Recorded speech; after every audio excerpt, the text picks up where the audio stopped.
안녕하세요. 지금부터 기적의 성형수 사용법을 알려드리겠습니다.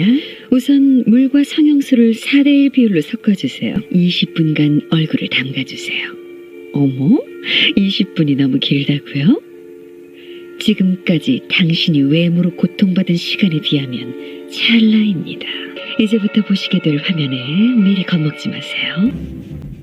사실 좀 겁을 먹으셔도 될 것 같아요. 왼쪽의 영화는 기기, 괴계, 성형수 같은 제목의 네이버 웹툰을 원작으로 만들어진 한국 애니메이션입니다.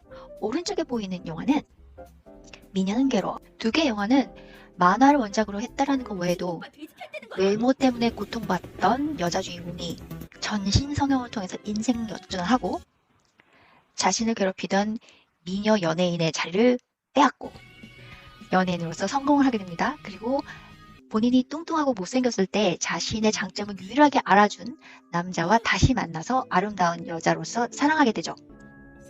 하지만 이 두 개의 영화는 보고 있는 동안에는 그 두 개의 연관성이 느껴지지 않을 정도로 극단적으로 다른 시각에서 비슷한 사건을 다루고 있고 결과도 몹시 다르고, 하나는 피가 낭자한 스릴러, 다른 하나는 너무나 기분 좋은 로맨틱 코미디입니다.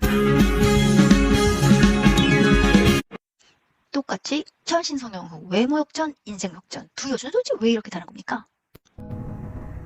자, 기기계 성형수 결말부터 훅 들어갑니다. 대박이야. 어차피 소속사 들어가면 잘 되니까 만족할 수 없었던 레이지. 연예인이 되기로 결심합니다. 하지만 외모에 대한 집착과 과욕을 인한 온몸이 망가지고 결국 살인까지 저지르며 미모를 사수하지요. 광고 모델을 시작으로 배우가 되는 찰나, 아무도 모르던 자신의 아름다움을 알아봐 줬던 남자가 사실은 자기보다 더 외모에 집착하며 아름다운 사람의 신체 부위를 온몸에 이식한 진짜 괴물이라는 것을 알게 되죠.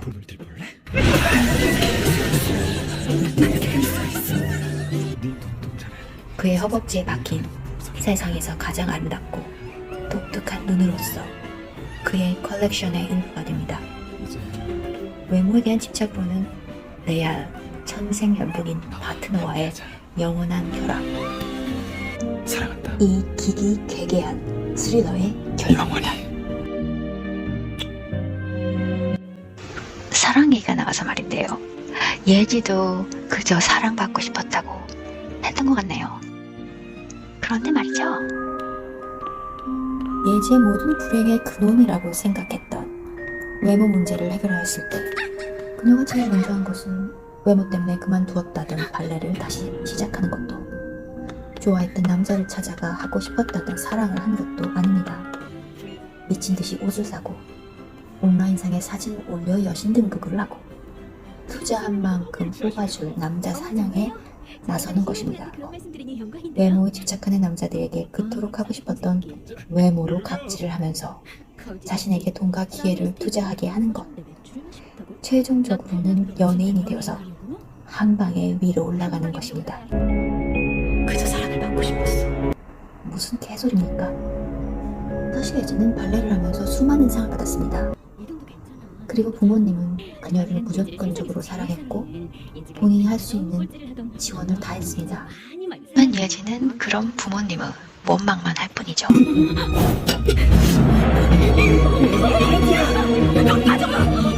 알겠다, 알았습니까? 일단 그 칼 내려놔오소. 알긴 뭘 알아. 이렇게 못생기게 나와서 평생 나오자로 살게 했으면서 엄마 아빠는 그 고통 절대 몰라.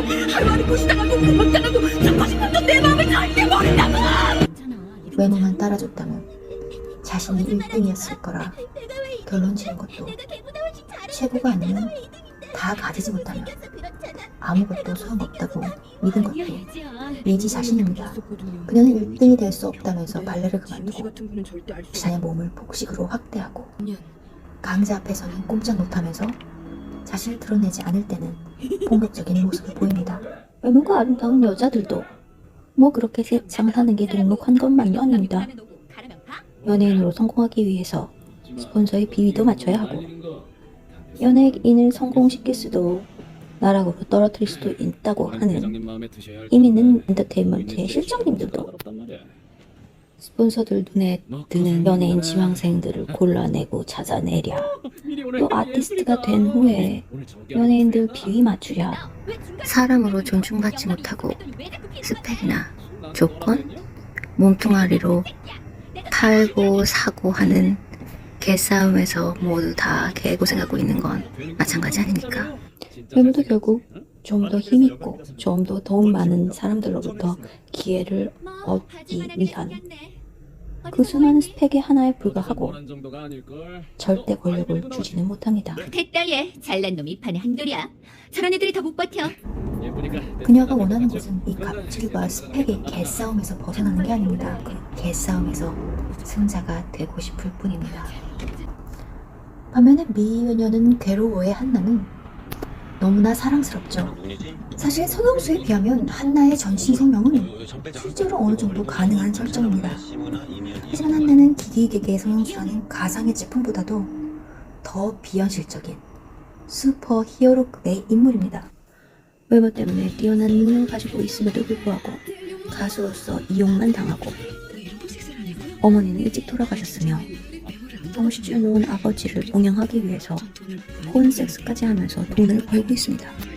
삐뚤어지면 한나가 삐뚤어져도 놀라울 일이 아닌 거죠. 한나는 뭘 해도 열심히, 심지어 잘합니다. 타인과 공감하고 자신의 편으로 만드는 능력도 갖추고 있습니다. 결국 폰섹스의 우수 고객이 외모 역전까지 시켜주고 끝까지 그녀를 응원합니다. 외모가 바뀌기 전에도 찐친이 있었고요. 가수로서는 아미로서도 제니로도 한나로서도 모두 성공하는 실력이 있습니다. 가짜 가수 아미한테 기죽기는커녕 살살 긁기도 하고 잘생긴 남자가 이런 나를 사랑할지도 모른다는 즐거운 상상을 할 수 있는 뛰어난 유머 감각과 자존감을 가지고 있습니다. 미인이 된 후에도 여전히 외모로 고통받는 사람들과 공감합니다. 성형 고백을 하고 안티팬들이 성형 괴물이라고 괴롭혀도 꿋꿋이 가수를 계속합니다. 모든 로맨틱 코미디가 그렇듯 갈등은 모두 극복되고 관객은 한나와 울고 웃고는 성형이 뭐 어때서? 라고 중얼거리며 극장문을 기분 좋게 나설 수 있습니다.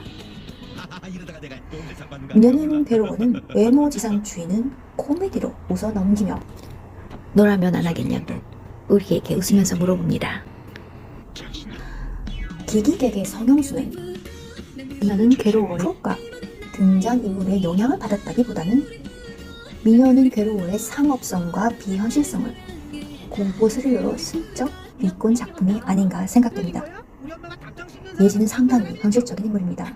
기기객의 성형수에는 실제 우리가 일상생활에서 흔히 접하는 물건들과 풍경들, 영화 포스터 등이 아주 사실적으로 등장하며 이 인물이 현실적으로 있을 법한 인물들이라는 것을 그런 방식으로 은연중에 강조합니다. 우리는 이 극단적인 외모지상주의, 일등주의 사회에서 다 가지지 못하면 비교질과 평가질로 서로를 괴롭힙니다. 외모지상주의를 비판하면 네가 못생겨서, 학벌주의를 비판하면 네가 가방끈이 짧아서, 1등만 알아주는 세상을 비판하면 네가 루저라서 라고 말합니다. 예지도 그런 가치관에서 자유롭기란 쉬운 일은 아니죠. 한나가 비현실적인 슈퍼 히어로인 겁니다. 그래서 대부분의 보통 사람들은 정도의 차이는 있겠지만 예지처럼 필요 이상으로 고통받고 절망하며 그게 때로는 자학과 타인에 대한 공격 속으로 특히 온라인상에서 표출되죠. 그러면서 예지처럼 무엇을 해도 내 잘못은 없다고 모두 세상 탓이라고 변명하고 싶어집니다. 아닌가요?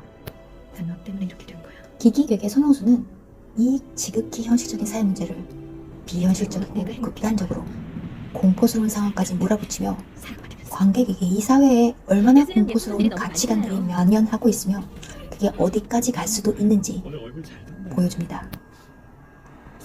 미녀는 괴로워가 좋게 좋게 웃어넘긴 외모지상주의가 사실은 꽤나 폭력적이고 공포스러운 것이라는 불편한 진실을 관객들이 예지를 미워하지도 좋아하지도 못하는 건 자신도 예지 같은 면이 조금은 있기 때문일 겁니다.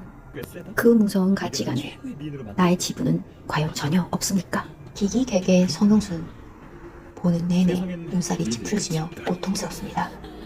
그래서일까요? 평론가들의 대체적인 호평에도 불구하고 물론 코비드라는 악재가 있기도 했지만 소닉분기증에도 한참 못 미치는 흥행 참패를 하죠. 반면에 미녀는 괴로워는 평론가들의 호평에도 불구하고 한국 박스오피스에서 한국 영화 및 외화를 통틀어 로맨틱 코미디로는 최대 관객 동원 기록을 세웠으며 베트남에서 리메이크가 되었고 뮤지컬로도 만들어져서 흥행에 성공합니다. 두 작품 모두 그 영화가 만들어진 각자의 역할을 아주 충실하게 하고 있습니다. 좋게 좋게 웃고 살고 싶다 하시면 미녀는 괴로를 보시면 될 것 같고요. 내가 이렇게 개싸움을 하면서 살다가 인성 완전 쓰레기 되겠다 싶은 걱정이 드실 때쯤 기기계의 성형수를 보시면 가치관의 전환까지는 힘들더라도 괴물은 안 되고 악플 2개 달 거 하나만 달고 살 수 있을 것 같습니다. 이제는 일상과 규범이 되어버린 극단적인 외모 지상주의가 사실은 얼마나 공포스럽고 추잡한지를 보여주니까요. 여기까지 개치와 사람 요생노인이었고요. 또 뵙죠.